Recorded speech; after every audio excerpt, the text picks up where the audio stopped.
Hello, this is Christy Barham, and I'd like to talk to you just a little bit about how guidance counselors can benefit from using Canvas. In order to navigate to Canvas, you must enter the URL http://rcs.instructure.com as seen on the screen. Your username is your NetID and your password is your NetID password. This is the same information that you use to log into your computer each day. You do not have to include the @rock.k12.nc.us after your username. So you may be wondering what you can do with Canvas. Currently, we use Canvas with students in grades 8 through 12, but across the county, you will find that many of the trainings and groups, clubs are using Canvas to help organize and share information also.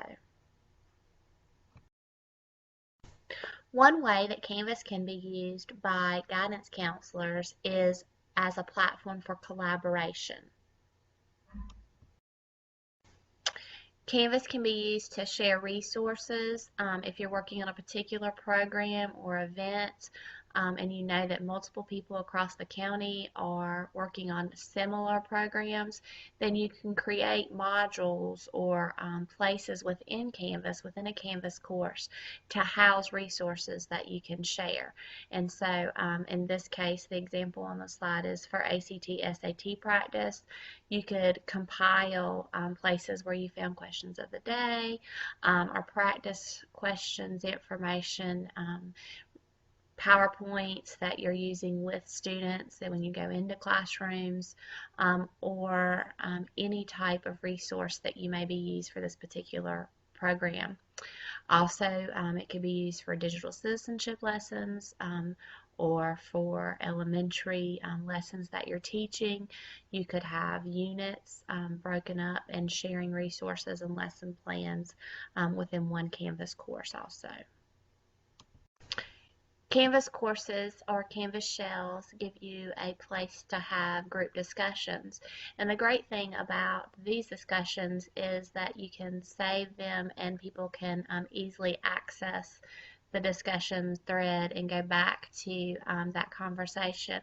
Whereas if you're using email to hold discussions or to ask questions, sometimes those things get lost, get deleted, get buried. But within Canvas, if you have discussions with the group, using that feature, then it's easily accessible to others when they want to go back and re-review that conversation. This is an example conversation or discussion that we had.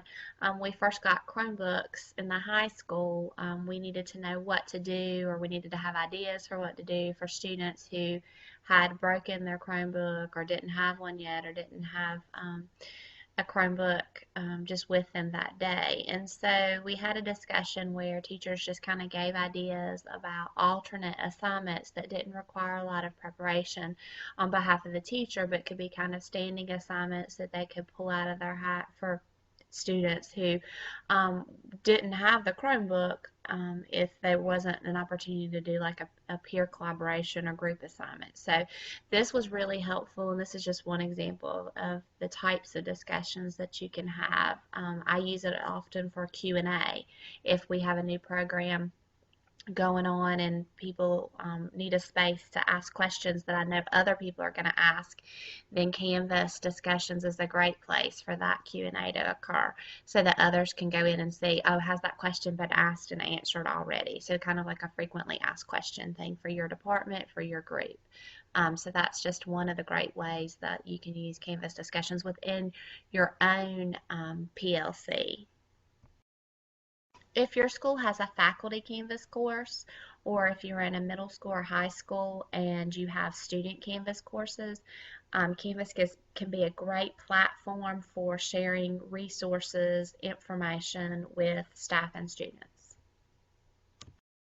The example here is a 12th grade student Canvas course from Rockingham High School, and you'll see that there is information from the college advisor, from the media coordinator, from the instructional technology specialist. The daily announcements are posted. Guidance counselors often post information about upcoming programs, opportunities, events, tests.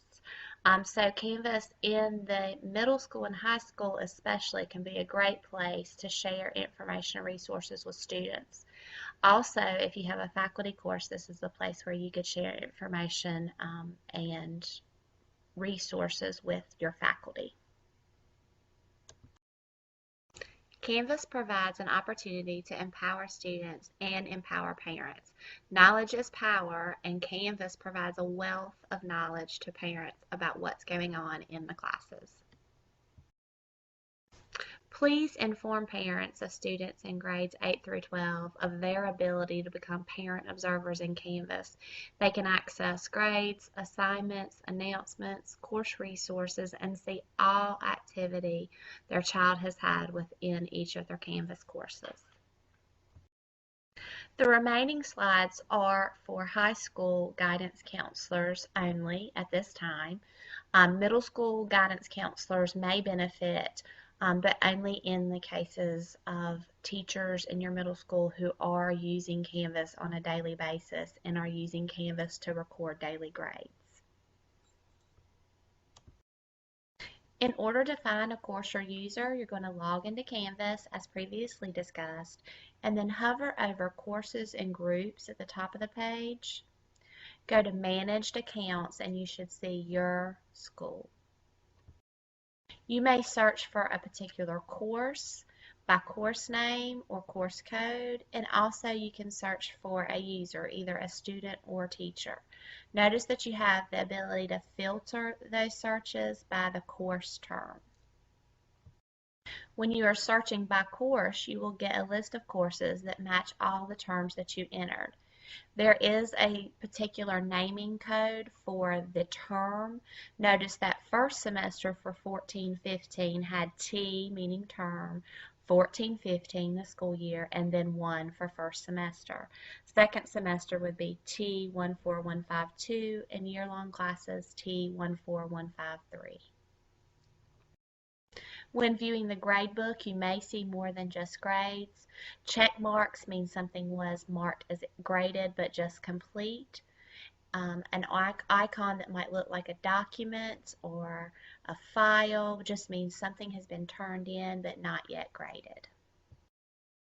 You can scroll all the way to the right of the gradebook to see the current average and also to see the assignment groups and the weighting for each assignment group. In the gradebook, you can click on a student name to see all assignment and grade details for that student.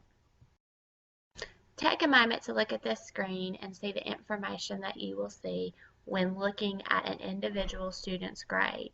You will see the comments that have been made by the teacher, current average, and see some of the assignments that have perhaps been submitted and not yet graded. Click on the bubble to view the teacher comments. When searching for a user in Canvas, if you scroll down to the bottom of the page for the user profile, you will see the type of action that they've taken within Canvas. You can see when they were last logged in, where they were logged into, and if there is a check mark, it means they took some type of action, that they were not just passively viewing a page.